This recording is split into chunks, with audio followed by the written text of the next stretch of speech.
Pensa só num texto antigo que prevê a queda de reinos inteiros com imagens de fogo e espada.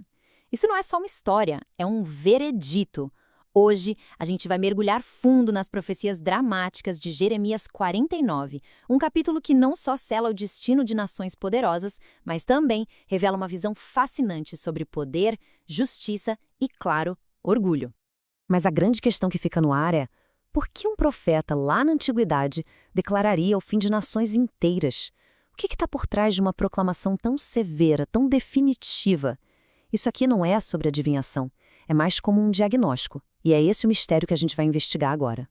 Primeiro, vamos dar uma olhada em quem são os personagens dessa história. O capítulo se concentra nos vizinhos de Israel: Amon, Edom, Damasco, Quedar, Azor e Elão. E olha, esses não são nomes jogados ao acaso, não. Eram potências regionais, cada uma com sua própria força e cultura. E cada uma delas vai receber uma mensagem bem específica, um destino traçado com detalhes impressionantes. Olha, esses julgamentos não surgem do nada. Eles seguem um padrão muito claro, quase como um processo judicial, sabe? E tudo começa com acusações bem específicas. E qual é o fio que conecta a maioria delas? Duas falhas humanas que a gente conhece muito bem: orgulho e injustiça. Vamos ver como isso se desenrola em cada caso. A primeira acusação é contra Amon. O texto, logo no versículo 1, já chega com uma pergunta retórica que é um verdadeiro soco no estômago. Por que o Deus deles herdou Gade? Gade era a terra israelita. Ou seja, a acusação é direta. Eles pegaram terras que não eram deles, agindo como se Israel não tivesse direito à sua própria herança. Uma baita violação de fronteiras e de justiça. Só que a acusação vai além do roubo de terras. Ela mira numa confiança arrogante. Amon se achava o máximo por causa da sua geografia e das suas riquezas, se sentia invencível.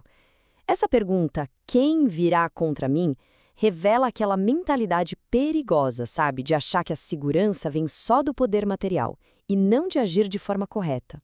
Agora, vamos para Edom. Aqui, a acusação é um pouco diferente, é mais sutil, mais interna. O texto fala da soberba do teu coração. Então, enquanto o problema de Amon foi uma ação externa, uma injustiça, o de Edom era um estado de espírito, um orgulho profundo que levava ao auto-engano.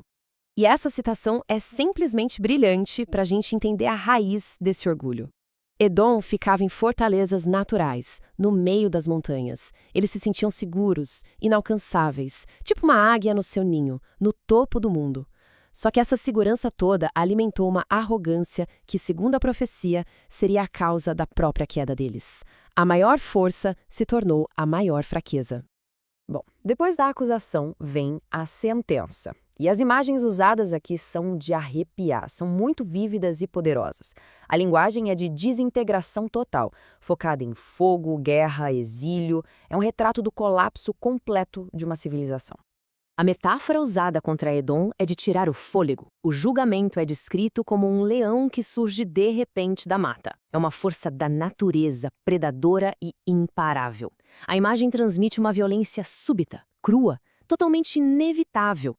E aí, num contraste poético impressionante, a força dos guerreiros mais valentes de Edom é comparada ao coração de uma mulher em trabalho de parto.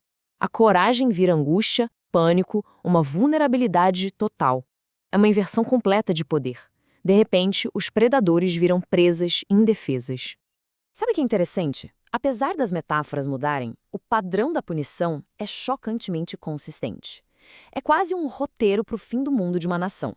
Primeiro, o alarme de guerra. Depois, a destruição pelo fogo, como nos palácios de Damasco. Em seguida, o catileiro dos líderes e do povo. E, por fim, a dispersão dos que sobraram a todos os ventos, como no caso de Elão. É a aniquilação total de uma identidade nacional. O exemplo de Damasco, que era uma cidade super famosa, mostra o lado humano e aterrorizante desse julgamento. Não são só ideias abstratas. O texto descreve o pânico visceral, a angústia e a dor que tomam conta da cidade. É o retrato de uma nação que se pôs em fuga, completamente dominada pelo medo. Ok, vamos agora para a fase final, os vereditos. E é aqui que a história ganha uma camada a mais de complexidade, porque os resultados não são iguais para todo mundo. Existe uma distinção bem clara entre a ruína total e uma promessa totalmente inesperada de restauração no futuro.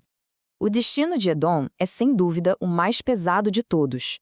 A profecia compara a desolação deles com a de Sodoma e Gomorra, que é o símbolo máximo de destruição total e permanente na Bíblia. A frase "ninguém habitará ali" é como um carimbo de finalidade. É o ponto final na história daquela nação. E quando a gente coloca lado a lado, o contraste fica gritante.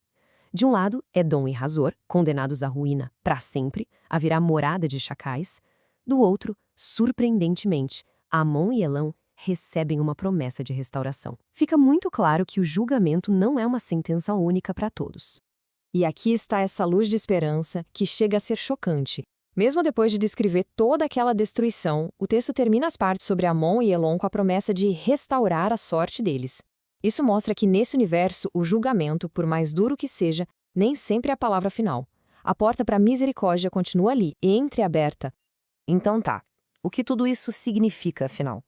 Quando a gente junta as peças, acusação, sentença e veredito, emerge uma mensagem muito poderosa sobre a visão de mundo desse profeta. Vamos resumir os grandes temas que aparecem aqui. Fica muito claro que existe uma autoridade soberana sobre todas as nações, não só sobre uma. Há um alerta temporal sobre o perigo do orgulho e daquela falsa segurança que vem da riqueza, da geografia ou do poder militar. Acima de tudo, a gente vê um princípio de justiça em ação, onde as nações são responsabilizadas. E, talvez o mais fascinante de tudo, é essa dança complexa entre justiça e misericórdia. O julgamento é real, é severo, mas a restauração também é uma possibilidade real. E isso tudo leva a gente a uma reflexão final. O que textos com mais de 2.500 anos, falando sobre orgulho nacional, justiça e poder, podem ensinar hoje? Será que as dinâmicas de confiança em tesouros, poderio militar e segurança geográfica ainda não são um pouco familiares no mundo contemporâneo? Fica aí a pergunta.